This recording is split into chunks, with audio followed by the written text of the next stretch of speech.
చాలా వేడిగా ఉంది. So without any delay let's go in to our శ్లోకం డే 41 ఆఫ్ లెర్నింగ్ భగవద్గీత.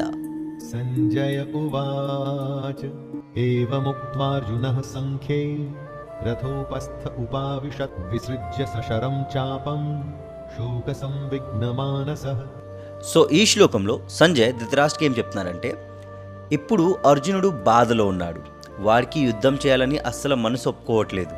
వాళ్ళ వెపన్ గాంధీవ్ని కూడా వాళ్ళ కింద పడేసి రథం వెనక్కి వెళ్ళి కూర్చునిపోయారు. సో ఈ చాప్టర్ 1లో మొత్తంగా చెప్పేది, దీనికి యాక్చువల్ మీనింగ్ ఏంటంటే, wrong thinking is the problem, over thinking is the problem. మన లైఫ్లో వచ్చే సగం కన్నా ఎక్కువ ప్రాబ్లమ్స్ మన రాంగ్ థింకింగ్ వల్లే, మన ఓవర్ థింకింగ్ వల్లే. అదే కానీ మేము ఆ సైడ్ని ఆపేసి జస్ట్ మన యాక్షన్స్ మీద ఫోకస్ చేస్తే సగం కన్నా ఎక్కువ ప్రాబ్లమ్స్ అలాగే సార్ట్ అవుట్ అయిపోతాయి. సో స్టే ట్యూన్ గైస్, ముందుకి మేము చాప్టర్ 2కి వెళ్ళబోతున్నాం. చాలా వేడిగా ఉంది.